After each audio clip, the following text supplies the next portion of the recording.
আগামীকাল 14ই জুলাই 2026-এর জন্য মার্কেট বিশ্লেষণ।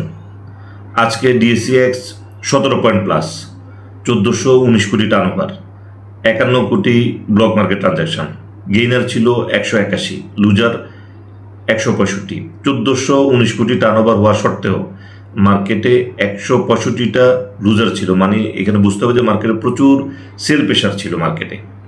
তো আজকে মার্কেটে যে ডাটা অ্যানালাইসিস করে যেটা দেখা গিয়েছে যে মার্কেটে জেনুইন সেল প্রেশার ছিল, এবং এখানে যে ইনভেস্টর যে তার যে ফান্ডটাকে যে ব্লক হয়ে গেছে সেটা আগামী কার্য দিবস থেকে যেটা সুস্পষ্টভাবে দেখা যাবে যে আজকে যে 1419 কোটি টার্নওভার সেটা আগামী কার্য দিবস থেকে মার্কেটের টার্নওভার কমতে থাকবে।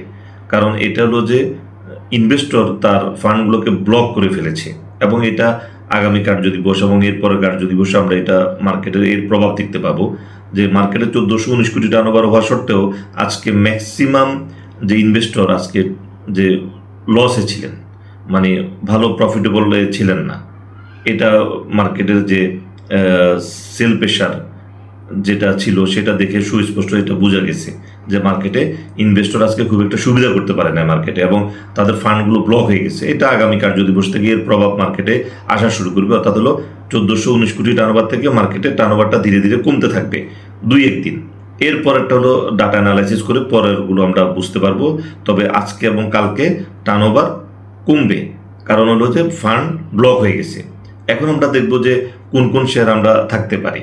যে গতকালকে আমরা কিছু শেয়ারের নাম বলে দিয়েছিলাম, ওয়াচলিস্ট বলে দিয়েছিলাম, ব্যাটবিসি, লিন্ডেবিডি, তারপর ওয়ালটন, এই শেয়ারগুলোর মুভমেন্ট ছিল আজকে। ব্যাংকের কথা বারবার বলেছিলাম, মুভমেন্ট ছিল আজকে কিছু কিছু ব্যাংকের। তো আজকে যেহেতু মার্কেট যেহেতু প্রেশারে, সেক্ষেত্রে আমরা দেখব যে ইন্স্যুরেন্স, আমরা জেনারেল ইন্স্যুরেন্সে থাকা যেতে পারে। জেনারেল ইন্স্যুরেন্সের মধ্যে একটা ইন্স্যুরেন্সের নাম আমি উল্লেখ করবো, সেটা হলো যে ম্যাগনা ইন্স্যুরেন্স। যদি খানিকটা বেড়েছে, তারপরও এটার কারণ বলে দিচ্ছি। 22,85,000 ভলিউম হয়েছে ব্লক মার্কেটে, 22,85,000, 40 থেকে 41 টাকা রেটে। মার্কেট রেট ছিল হলো 44 টাকা। সেক্ষেত্রে আমরা এই যেহেতু মার্কেট প্রেশারে ইন্স্যুরেন্সের একটা মুভমেন্ট থাকতে পারে, লো পেড আপ শেয়ার, লো ভলিউমের শেয়ারের মুভমেন্ট থাকতে পারে, সেক্ষেত্রে এই শেয়ারটা ম্যাগনা ইন্স্যুরেন্সের দিকে নজর রাখা যায়। এটার অত আরও একটু প্রাইজিং হবে আশা করছি আমি, যদিও একটু বাড়তি রেট। কারণ হলো যে এখানে 22,85,000 একটা বড় একটা ট্রানজ্যাকশন যেটা ব্লক মার্কেটে দেখা গিয়েছে, এই কারণে এটা তার একটা মুভমেন্ট আসার সম্ভাবনা রয়েছে ম্যাগনা ইন্স্যুরেন্স। এছাড়া কোন কোন শেয়ারে আমরা আগামী কার্য দিবসের জন্য আমরা ওয়াচ লিস্টে রাখতে পারি, সেক্ষেত্রে হলো যে লো পেড আপ লো ভলিউমের শেয়ার। এর মধ্যে যদি মুন্নু এজিএমএল, অবশ্যই মুন্নু এজিএমএল রাখা যাবে, কারণ হলো যে মুভমেন্ট একেবারে আসে নাই। মুন্নু সিরামিক মুভমেন্ট একেবারে আসে নাই, আজকে তার ভলিউমটা ভালো ছিল। এছাড়া যদি আমরা দেখি ভিডিও টোকার, এই শেয়ারটা আমরা ওয়াচ লিস্টে রাখা যায়। Apex spinning, Apex tannery, Apex footwear, এ ধরনের শেয়ারও, অ্যাপেক্স গ্রুপের শেয়ারগুলো আমরা এখানে রাখতে পারি আগামীকালের ট্রেডের জন্য।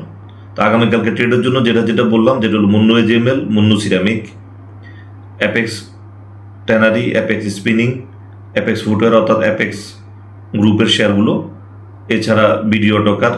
আর আজকে লো পেড আপের মধ্যে ফার্মাইড, দেশ গার্মেন্টস, এগুলোর মুভমেন্ট ছিল।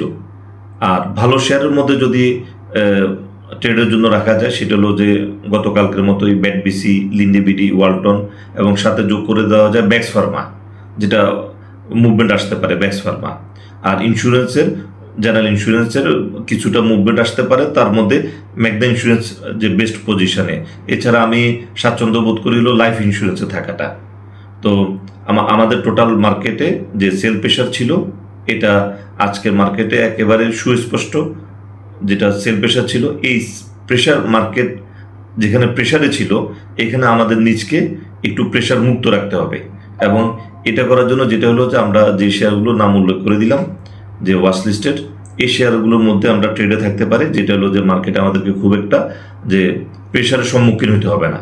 তো শেয়ারগুলোর নাম আবার বলে দিচ্ছি, যেটা হলো মুন্নু এজিএমএল, মুন্নু সিরামিক, ভিডিও টোকার, অ্যাপেক্স গ্রুপের শেয়ারগুলো, আর ব্যাটবিসি, লিন্ডেবিডি, তারপর ওয়ালটন, ব্যাক্স ফার্মা, এগুলো আমাদেরকে হয়তো মার্কেটে যদি ট্রেডের মধ্যে থাকি। ম্যাগনা ইন্স্যুরেন্স, হ্যাঁ, তার কিছু ইন্স্যুরেন্স, কিছু লাইফ ইন্স্যুরেন্স, এগুলো আমরা যদি ট্রেডের মধ্যে থাকি সেক্ষেত্রে আমরা মার্কেটের প্রেশারটা অনুভব হবে না। তো যেহেতু মার্কেট প্রেশারে, মার্কেটের আজকে জেনুইন সেল প্রেশার ছিল, সেটা আগামী কার্যদিবস থেকে মার্কেটের উপরে যে টার্নওভারটা কমে আসবে। তার মানে এই না যে মার্কেট ডাউন হয়ে যাচ্ছে, তা না। মার্কেটের যে ইনভেস্টর তার ফান্ডটাকে ব্লক করে ফেলেছে, এবং আজকে মার্কেটে ইনভেস্টর ডেফিনেটলি প্রফিটে ছিলেন না।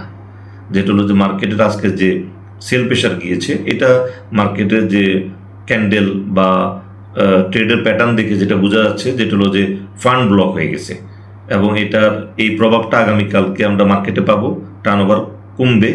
এর পরদিনও মার্কেটে আমরা পাবো, সেখানেও মার্কেটে টার্নওভার কমবে। এর পরের কার্যদিবসগুলোতে আমরা ওই দিনের ডাটা অ্যানালাইসিস করে বুঝতে পারবো যে মার্কেট আসলে কোন দিকে যাচ্ছে। আর এখানে 1419 কোটি টার্নওভার যথেষ্ট ভালো টার্নওভার, তবে 1419 কোটি টার্নওভারের মধ্যেও যে সেল প্রেশার থাকতে পারে। অনেকে মনে করতে পারে যে এখানে আবার কিসের সেল প্রেশার, যে টার্নওভার তো হিউজ টার্নওভার, 1419 কোটি টার্নওভার, মার্কেট তো অনেকখানি বেড়েছে। তো এখানে যখন একটা শেয়ার বাইতে যাওয়া যায় তখন অনুভব করা যায় যে কি পরিমাণ সেল প্রেশার বাজারের উপর দিয়ে যাচ্ছে।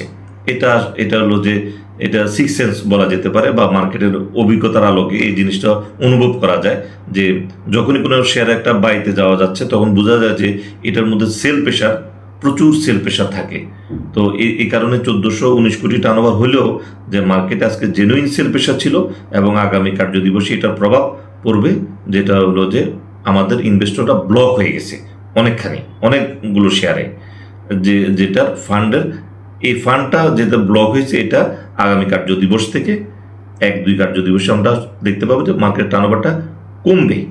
তো সুতরাং আমাদেরকে থাকতে হবে low paid up, low volume share, insurance এবং কিছু ফান্ডামেন্টাল শেয়ারে যদি আমরা থাকি, সেক্ষেত্রে আমরা ব্যাংকে থাকি, সেক্ষেত্রে আমাদের মার্কেটে এই প্রেশারটা অনুভব হবে না। আর যদি মার্কেটের অ্যাগেনিস্টে চলে যেতে চাই, সেক্ষেত্রে মার্কেটের এই প্রেশারটা আমাদের উপরে চলে আসবে। সেক্ষেত্রে যে মার্কেটের সাথে থাকতে হলে ব্যাংকে থাকা উচিত। কিছু ইন্স্যুরেন্স, যেটা হলো ব্যাংক ইন্স্যুরেন্সের নাম বলছি, ব্যাক্স ফার্মা, ব্যাটবিসি, লিন্ডিবিডি, ওয়ালটন, এই ধরনের ফান্ডামেন্টাল শেয়ারগুলো। আর লো পেড আপের মধ্যে Munnu AGML, Monno ceramic, BDO টোকার, বঙ্গজ, Haqqani pulp, এই ধরনের শেয়ারে যদি থাকা যায়, সেক্ষেত্রে এই মার্কেটের এই প্রেশারটা আমাদের অনুভব হবে না। আর এছাড়া যদি মার্কেটে অ্যাগেনিস্টে গেলে ডেফিনেটলি আমাদের এটার মার্কেটের যে প্রেশার, এটা অনুভব হবে এবং আমাদের ফান্ড আটকা যাবে। তো আমাদের এখানে ফান্ড আটকানো যাবে না, আমাদেরকে ট্রেডের মধ্যে থাকতে হবে। তো আজকের আলোচনা পর্যন্ত, ধন্যবাদ।